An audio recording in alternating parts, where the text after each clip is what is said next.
ఈరోజు మనం ఒక వ్యక్తి గురించి చెప్పబోతున్నాం. అతడి పేరు విక్రమ్.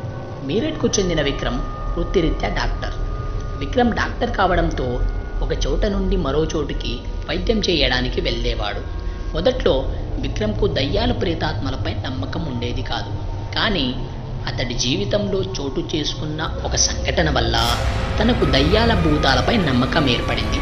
కొందరు చెప్తారు కదా, ఎప్పుడైనా ఏ విషయంలోనైనా మనం మన కంటితో చూసినప్పుడు లేదా చెవితో విన్నప్పుడు నమ్ముతామని. విక్రమ్ లైఫ్లో ఇలాంటి సంఘటన చోటు చేసుకున్నప్పటి నుంచి దయ్యాల భూతాలపై నమ్మకం ఏర్పడింది. అయితే ఇప్పుడు మీకు విక్రమ్ జీవితంలో జరిగిన ఆ సంఘటన గురించి చెప్పబోతున్నా. 2003 డిసెంబర్లో విక్రమ్కు ఎడారి ప్రాంతంలో ఉన్న ఒక హాస్పిటల్ నుంచి కాల్ వచ్చింది. ఎమర్జెన్సీ కేసుకు ఆపరేషన్ చేయడానికి రావాలని చెబుతారు. దీంతో విక్రమ్ వెంటనే అక్కడికి ప్రయాణమవుతాడు. ఆ ప్రాంతానికి చేరుకునేలోగా సాయంత్రం అవుతుంది. అయితే అప్పటికే ఆపరేషన్ కూడా పూర్తయి ఉంటుంది. దీంతో విక్రమ్ చేసేదేమీ లేక హాస్పిటల్ క్యాంటీన్కి వెళ్తాడు. కాఫీ మిషన్ దగ్గరికి వెళ్ళి కాఫీ తీసుకుంటాడు. ఆ సమయంలో క్యాంటీన్లో విక్రమ్ ఒక్కడే ఉంటాడు. విక్రమ్ టీ తాగుతుండగా అతడి వెనకాల ఎవరో ఉన్నట్లు అనిపిస్తుంది. దీంతో విక్రమ్ వెనక్కి తిరిగి చూస్తాడు.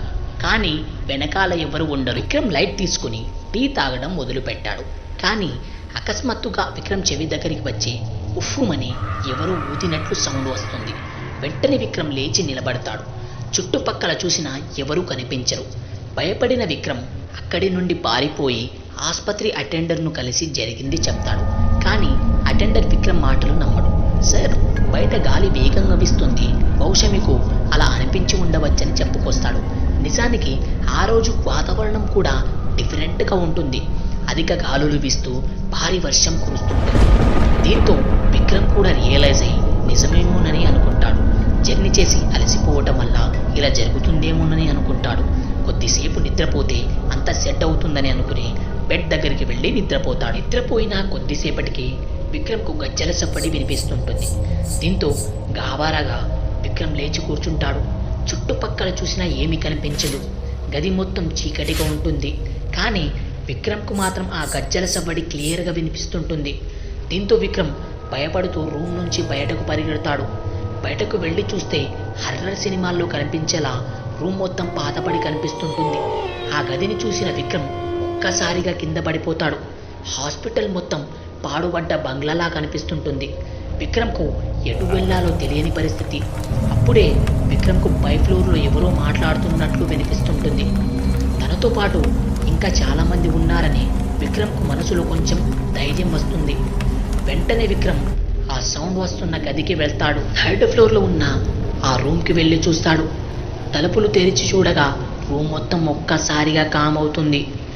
కొద్దిసేపటి తర్వాత అందరూ బిగ్గరగా నవ్వడం మొదలుపెట్టారు. దీంతో విక్రమ్కు మరింత భయం ఏర్పడింది. ఎలాగైనా ఇక్కడి నుండి బయటపడాలని అనుకుంటాడు. కానీ రూమ్ లాక్ అయిపోతుంది. దీంతో విక్రమ్ భయంతో గట్టిగా అరవడం మొదలు పెడతాడు. గది తలుపులను గట్టిగా తట్టడం మొదలుపెట్టాడు. ఆ సమయంలో విక్రమ్ వెనక్కి తిరిగి చూసినప్పుడు రూమ్లో ఉన్న దయ్యాలు అతడికి దగ్గరగా వచ్చినట్లు అనిపిస్తుంటుంది.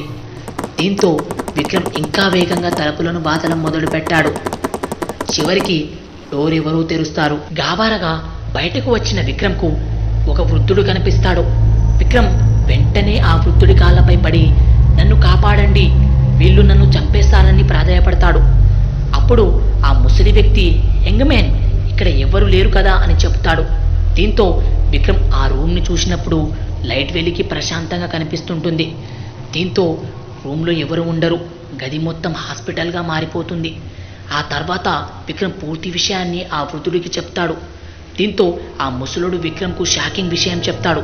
మీరు విన్నదంతా నిజమే, ఇక్కడ ఆసుపత్రి ఏర్పడకన ముందు శ్మశాన వాటిక ఉండేదని చెప్తాడు. శ్మశాన వాటికను తొలగించి హాస్పిటల్ను ఏర్పాటు చేశారని, అందుకే ఇక్కడ చాలామందికి దయ్యాలు ఆత్మల అల్లర్లు వినిపిస్తాయని చెప్తాడు. దీంతో విక్రమ్ వెంటనే అక్కడి నుండి బయటికి వస్తాడు. కారు ఎక్కి తన ఇంటికి బయలుదేరుతాడు.